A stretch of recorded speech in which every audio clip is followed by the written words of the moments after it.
Welcome to the Omega Channel. Here, we'll use the power of language to guide you step by step into the world. Hi everyone, I'm Omega. How's your day? Hi everyone, I'm Justin. I am so glad you are tuning in today. Today on our channel, we are going to have a very special conversation, a deep dive into something that feels, well, very necessary right now. It really does feel necessary, doesn't it? Yeah. The world is just moving so incredibly fast lately. It is. It can actually be a little overwhelming sometimes. Everyone is rushing, everyone is competing, trying to get to the top of the mountain. Absolutely. But today we want to talk about how to slow down. We want to talk about how to find yourself in all of this noise. Specifically, we are looking at finding your specific knowledge. Right, which is basically your superpower. Exactly. And how to build a moat around your career so you don't even have to compete with anyone. Because if you're competing with everyone else, you might actually be playing the wrong game. I completely agree. It is about healing your relationship with work so that it doesn't feel like a struggle every single day. Yeah, it shouldn't feel like a battle. It really shouldn't. But to get there, we have to start with the foundation. We need to understand the difference between two words that people confuse all the time. Those words are wealth and status.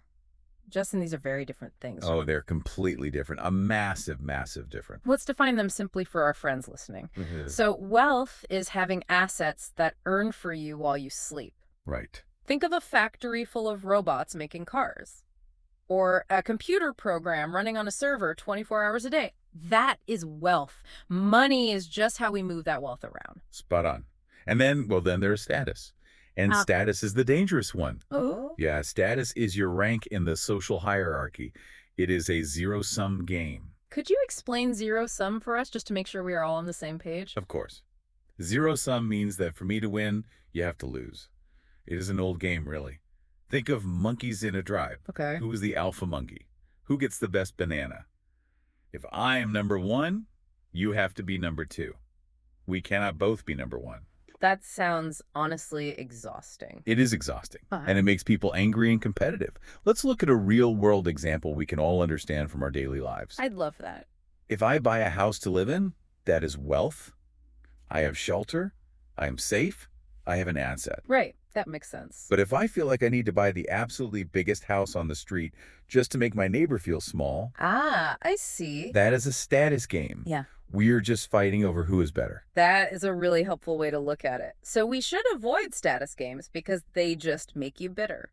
Wealth creation, though, is positive sum. We can all win together by making more things. Exactly. So step one of our deep dive today is to stop trying to impress people. Start building assets instead. But Justin, I can hear our listeners asking a very common question right now.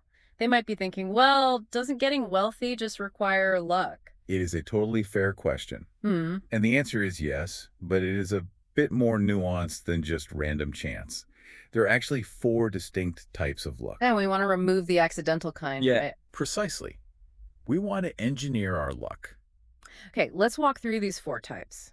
Type 1 is blind luck. Right, blind luck, pure chance. It is like finding a $100 bill in the street. You can't control it. So we definitely can't build a life on that. Type 2 is luck from motion, which is basically hard work. Yeah, I like to think of this one like a petri dish in a science lab. If you just let the chemicals sit there, nothing happens. But if you hustle, You stir the dish. exactly, you stir the dish, you run around, you create energy, eventually you stumble into things. So that is luck from effort. Type 3 is luck from preparation, meaning fortune favors the prepared mind. This is where your skills really come in. Say you are an absolute expert in vintage sneakers. Okay, sneakers. You see a specific pair of shoes at a garage sale for $10. To anyone else, it is just an old shoe. But because of your preparation. You know it is worth $1,000. You got lucky, but Yeah. only because you had the skills to spot it. That makes a lot of sense. But type 4, this is the most important one. Luck from unique character. This is when luck finds you. Because you are the only person who behaves the way you do. Let's do a scenario to analyze this for our listeners. Imagine you are the world's absolute best deep sea diver. Right. You are known for taking risks, going deeper than anyone else. Now imagine someone totally random finds a sunken treasure ship. That is blind luck for them. But they have a problem.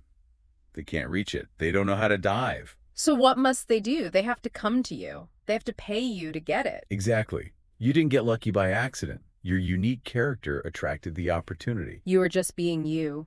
Which leads us to the core of our conversation today, finding your specific knowledge. It sounds like a technical term, but it's deeply personal. I want to define this using very simple English for everyone. Specific knowledge is the stuff that feels like play to you, but looks like work to others. Feels like play.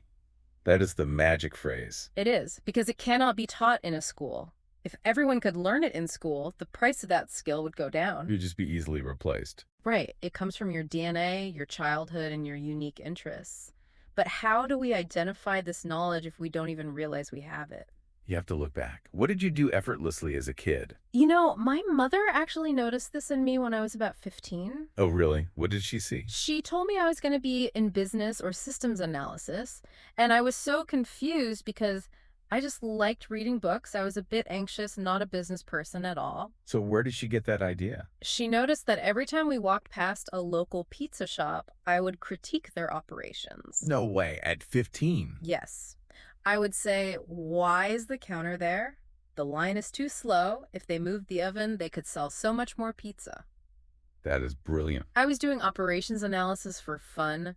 To me, it felt like play. And to a business owner, that looks like hard work. Okay. There's a perfect example of specific knowledge. You know, this whole concept really reminds me of something I deeply appreciate about Asian culture. Oh, I'd love to hear about that. There is this beautiful concept in Japan of the Takumi, the master craftsman, or even just niche hobbyists, like the people who do miniature cooking. Oh, I have seen those videos. Cooking tiny meals in a kitchen the size of a box. Exactly. Now, instead of trying to be the best at a generic thing, like just being a normal chef, where you compete with thousands of others, they create a tiny specific world. A new game. Yes, Yeah. a new game where they are the only master. They don't compete.